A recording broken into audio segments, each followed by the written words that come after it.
ಮಗ college bunk ಹಾಕ್ಬಿಟ್ಟು ಒಂದ್ 2 ದಿನ ಟ್ರಿಪ್ ಹೋಗೋಣ. ಮಗ ನಮ್ಮ ಹುಡುಗಿ ನಾಳೆ ಒಬ್ಬಳೆ ಊರಿಗೆ ಹೋಗ್ತೀನಿ ಅಂತ ಅಂದ್ಕೊಣೋ, ಅದಕ್ಕೆ ನಾನೇ ಡ್ರಾಪ್ ಮಾಡೋಣ ಅಂತ ಅನ್ಕೊಂಡಿದ್ದೀನಿ. ಬೇಜಾರು ಮಾಡ್ಕೊಬೇಡ ಮಗ, ನೆಕ್ಸ್ಟ್ ಟೈಮ್ ಯಾವಾಗಾರು ಹೋದ್ರಾಯ್ತು ಬಿಡು. ಮಗ ಒಂದ್ 3 ದಿನ ಕಾಲೇಜ್ ಬಂಕ್ ಹಾಕ್ಬಿಟ್ಟು ಗೋವಾಗೆ ಹೋಗ್ಬಿಟ್ಟು ಫುಲ್ ಜಾಲಿ ಮಾಡೋದ್ ಮಗ. ಕಾಲೇಜ್ ಸ್ಟಾರ್ಟ್ ಆಗಿ 1 ವಾರ ಆಗಿಲ್ಲ, ಆಗ್ಲೇ ಗೋವಾಗ ಹೋಗೋಣ ಅಂತ ಇದೆಯಲ್ಲಪ್ಪ. ಸುಮ್ನಿರಪ್ಪ, ಮನೇಲಿ ಹಾಕಿದ್ರೆ ಪ್ರಾಬ್ಲಮ್ ಆಗುತ್ತೆ. ಏನ್ ಇವ್ನು ಓದ್ಬಿಟ್ಟು ದೊಡ್ಡ ಪಂಡಿತ ಆಗ್ಬಿಡ್ತಾನೆ. ನಿನ್ಗೇನಪ್ಪ ಮನೆಗೆ ಗೊತ್ತಾಗ್ದಂಗೆ ಮೇಂಟೈನ್ ಮಾಡ್ಬೇಕು ತಾನೆ. ನಾ ಕರ್ಕೊಂಡ್ ಬರ್ತೀನಿ ಬಾ. ಮಗ ನಮ್ಮ ಬಾಸ್ ಮೂವಿ ರಿಲೀಸ್ ಆಗಿದೆ ಮಗ, ಸಾಯಂಕಾಲ ಟಿಕೆಟ್ ಬುಕ್ ಮಾಡ್ಬಿಟ್ಟಿದೀನಿ, ಬಾ ಹೋಗೋಣ. ಮಗ ನಮ್ಮ ಹುಡುಗಿ ಜೊತೆ ಮೂವಿಗೆ ಹೋಗೋಣ ಅಂತ ಅನ್ಕೊಂಡಿದ್ದೀನಿ ಕಣೋ. ನೀನು ಮತ್ತೆ ಕಾರ್ತಿಕ್ ಹೋಗ್ ಬಂದ್ರು ಈ ಸಲ. ಮಗ ಇವತ್ತು ನಮ್ಮ ಬಾಸ್ ಮೂವಿ ರಿಲೀಸ್ ಆಗೈತೆ ಮಗ. ನಮ್ಮ ಅಪ್ಪನ ಜೋಬಲ್ಲಿ ದುಡ್ಡು ಎತ್ಕೊಂಡ್ ಬಂದಿದ್ದೀನಿ. ಇಬ್ರು ಮೂವಿಗೆ ಹೋಗೋಣ ಆಯ್ತಾ?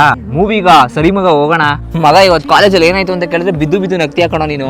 ಏನಾಯ್ತು ಹೇಳಿ ಮಗ? ಏನೋ ಮಗ, ನಾನು ಮಾತಾಡ್ತಾನೆ ಇದ್ದೀನಿ, ಟೆಕ್ಸ್ಟ್ ಮಾಡ್ಕೊಂಡು ಕೂತಿದ್ಯಲ್ಲೋ. ಅದೇನೋ ತಲೆ ತಿಂತಿಯಲ್ಲೋ, ನಮ್ಮ ಹುಡುಗಿ ಜೊತೆ ಮೆಸೇಜ್ ಮಾಡ್ತಾ ಇದೀನಿ, ಏನ್ ಹೇಳಪ್ಪ?